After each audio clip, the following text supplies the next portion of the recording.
Barrister, let's talk about something that has to do with the social fabric of Africa and Nigeria in particular.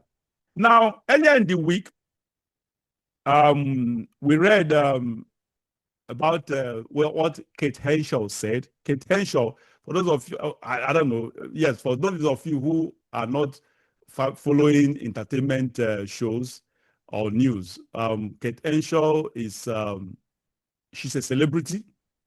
She's an icon in the Nollywood industry. And she's well known, very, very popular figure. And people listen to what she says. She said, I think I consider her a very decent and responsible celebrity.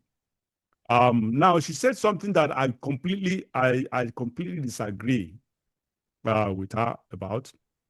In fact, I've written an article on this, and I think I'm going to be making a video documentary on that, because after I read this, I said I think I have to make a video of that, a documentary video on that article about about this issue of feminism, whether a man or a woman who is more superior, or whether they are equal or not. I wrote a very extensive, very broad article with scriptural backings all over the place, sort of. So that documentary will be definitely be coming out soon, sort of. So let me read this. Nigerian laws favor men. Kate Henshaw, Ruby Ojiako speak out on gender inequality and fidelity. Let me read a little bit of this news article, I think carried by Oleke TV. Renowned Nollywood actress Kate Henshaw has spoken strongly against what she describes as a legal and cultural system in Nigeria that places women at a disadvantage. During a recent interview on Arise TV, Henshaw argued that Nigerian men are socially conditioned to see women as inferior, and she criticized the country's legal structures for reinforcing this bias. In particular, she pointed to the violence against persons prohibition. In particular, she pointed to the Violence Against Persons Prohibition Act, claiming it disproportionately favors men.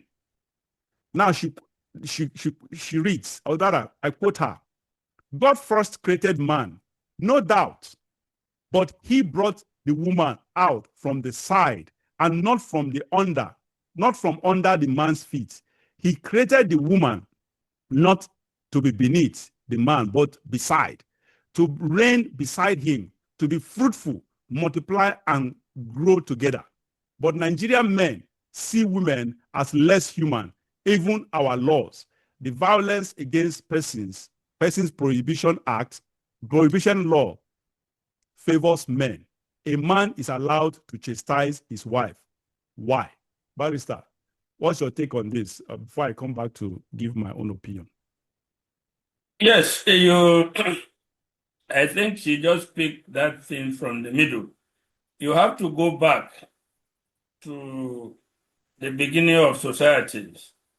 The problem of whether you can call it equality between men and women is both structural and historical. Societies from history were geared towards gathering food and defending themselves. It was a physical activity. So inevitably, I don't think anybody can really argue that on the basis of physicality between a man and a woman, that the man is stronger on average. It may be that some women, one or two may be stronger than one or two men, but on average, men are far, far stronger physically than women. So historically, being that societies were gathering of food, defending themselves, fighting wars, it was inevitable that the man should take the lead in the gathering of food, in the fighting of wars, in conquering of territories, and the woman will take a back seat. So from history, that has always been the case. And while taking the back seat, you are rearing children, you bring up children, and you are rearing children. So it is not, you can say it's deliberate, but it was also a necessity. Then, over time, you can see over time a lot has happened women have achieved whatever you can think of. But because of that historical position, it has become imperative that women could not advance as much as men, so to speak. But the past centuries, 2 or 3, have shown remarkable upstanding of men, breaking of ceilings by women. I remember in the US, it was in the early 60s that women got the right to vote, even in the US. In other places, women had been stronger, much more, like the society of the UK, the British. Right from time, both women and men ruled in alternatives. The queen will be there, later the king. Coming back to the African society, the problem was even harsher because the Africans did not rise up like the rest of the world. So the cultural and historical significance was much more. There were laws that were discriminatory against women, right? Because you could go to, until recently and even now, it's difficult for a woman to go to a police station and stand as a surety for bail. It was not possible. When you go as a woman, they will say, no, you are a woman, you have to go and bring a man to bail somebody. Now, when you come to marriages, Christian marriages that regarded men and women as one, incidences of property, inheritance of property were much more than the customary, where a woman is not supposed to own property, own land, not supposed to inherit land. And all these are all things that naturally will put women in disadvantage. But they have come up. Laws are being made to take away those kind of disadvantages. Every day we have new laws. Today, because women have cried out, we have laws. This particular law that she is criticizing, violence against this thing, it's as a result of pressure and campaign from women. They are the ones who say, look, we are the weaker side, make laws to protect us. And the laws were made. Now, you can criticize it, but it is obviously an attempt to balance up, to bring up the women, to put them in a more advantageous position than what they used to be. There are tighter laws even, look, today, in many societies, and particularly Western societies, the woman is actually stronger than the men. The slightest thing you do, a woman can chase you out of your house in the US, in the UK, and you will go. She will throw your things out and you will go. In Africa, it is a different situation. Only recently, the Supreme Court has ruled in Igbo land. You know the cultural situation in Igbo land, that a female child cannot inherit the property of the husband. The Supreme Court has ruled against that. Now, by law, they can inherit land, they can inherit property of their disease. So progress has been made. I don't think it was as deliberate as if a gang up was made against men, as she wants to put it. It is a historical and cultural imperative that came all the way as a result of circumstances. All right. That came. Yeah, all right. I think I have a stark different opinion from you.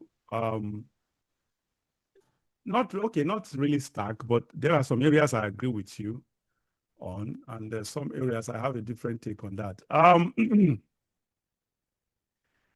Now, women now there are some laws I don't like, that, like this issue of inheritance. I've always been against it. This mentality of, especially this African mentality of a male child having superiority over female children. I don't agree to that. Me, a child is a child, female or in fact, I have more love. I don't know. I have more affinity with female. I love children generally. I have very strong affection for children in general, but I have much stronger affection for female children. So I have much stronger affinity with women. have strong affinity with women than men. I don't know, for whatever reason, I am more comfortable having to do business with a woman than a man. And I've had, even my organization, I'll have some cases where women actually are leading, are at the head of affairs. And but again, why I love women, I love working with them. I trust, there are some level of trust. I have confidence in them. So when it comes to administration, I still believe in one thing, very strong belief, that a man is more superior than a woman.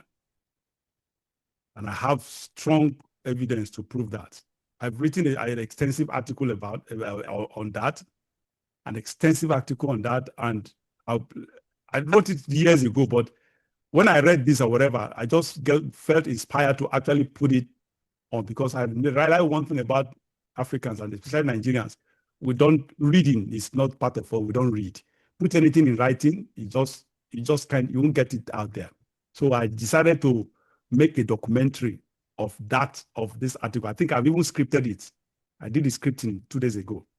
I've make a documentary of that article, so that people will watch that, at least more people, it will spread more. Now, Kate Henshaw quoted this. It's quoted scripture. So let me take this. Let me take this part of scripture she quoted. Yes, a woman was created, and a woman was taken out of the man's rib. That is side. There's no doubt about that. But one thing everybody is failing to, because I read, so there's a documentary, a Bible commentator, Matthew Henry, a very prominent Bible commentator. He actually gave the same analogy as Kate Henshaw. Probably they got all these things through him. But the reality is, how can you compare? Can you compare something that is raw with something that is diluted? I don't know. These are two different things. Man was created. God created man, and breath directly gave his breath. The breath was directly from God to man. Direct, undiluted. And God didn't make woman the same way. God made woman out of what he gave to man. The portion of man, out of a portion that he made in man, he took one portion of it, just a pinch of it, to make the woman. That means man was undiluted, woman was diluted, because God made man and gave breath to man directly, and man gave breath to woman. Which one is more superior? That is the point. I have so many scriptures or whatever. It will come out on this documentary. It's on the article. It's in the article as well that I wrote. So this issue of, I don't know, if you watch all these people, like this Kate Henshaw and so, like I said, I respect her as a celebrity. She's decent, she's responsible. But watch all these people, all those feminists who are advocating for the equality. It is not possible. People should stop advocating for it. Is not possible. Now I hate it to hear people, women being brutalized, being abused. Trust me, I remember someone, I've fought for people who were victims of rape. I spent my money on that. So I am completely, totally against. I'm against women that we are superior. That I believe that a man is superior to a woman, doesn't make them slaves, should make them. The Bible commands us to love them. And that is principle I apply as well. You love both, whatever you love, you don't want to hurt. You pamper them. They are supposed to be, and again, Bible calls them weaker vessel. We are weak. So if Bible says weaker, if Bible refers to a woman as weaker, it means that a man is weak. If a man is weak, it means that, of course, something weak is more superior than something that is weaker. And that brings me to the fact that we were made in with an undiluted breath. A woman has been diluted through man. So back to my point. Now, the truth is that if you watch women that are advocating for choices, most of them are feminists. Some of them are either single or are divorced. And that's exactly, Kate Henshaw is a divorcee. Check the industry, check most of the whatever that are going on. We have so many divorce rate is skyrocketing now. There's no doubt about that, and it is even worse with celebrities. We have so many of them that are celebrities in the Nollywood that are divorcees. We have Iniedo, we have Uche Jumbo, we have Chioma Chukwuka, we have Kate Henshaw. We have a lot of them. All of them, what are they doing? Just watch their lifestyle. They have technically become feminists. And that is exactly, look, all this issue of feminism is nonsense. It's ungodly. It is immoral. And that is why, just like you know that the Western world is a woman's world. That is the West. As far as I'm concerned, the Western world is not Africa. So they have a different culture entirely. And that culture, I fought that culture I fought it to a fault. To the core, I fought it.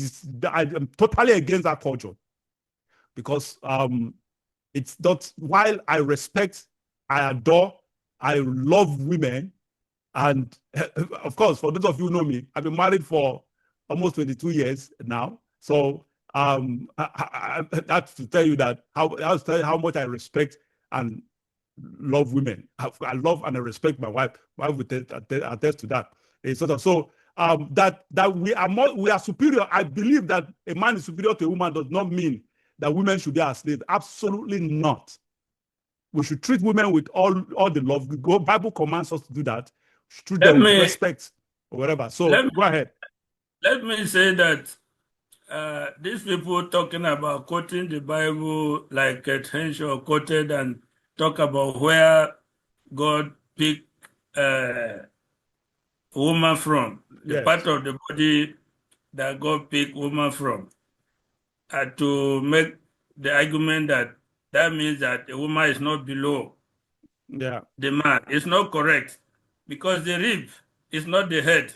Yeah. So if they pick you from the rib, you are still below man, because the man's head is above you. Yeah. So if you want to use that analogy, God bless you. Even in my article, I quoted what you just said. Now I quoted that same thing, that as long as it's not from the head or whatever. That I said the same thing. So it is still, as far as it's from the rib. Of course. That entity is still below man, because man is still taller. Yeah, if it was from the top of the head, you say we are head to head. Yeah. We are head to head together. So they should stop quoting that and making the argument that shows that a woman is not below man. There are a lot of both physical, and I also mentioned, there's one thing that I also mentioned, that I temper myself when I want to give women ultimate leadership, not subsidiary, not leadership as departmental, but the ultimate level leadership. I always caution myself supporting women. Women are driven by emotions, and that distracts from maturity, as contradistinguished from men.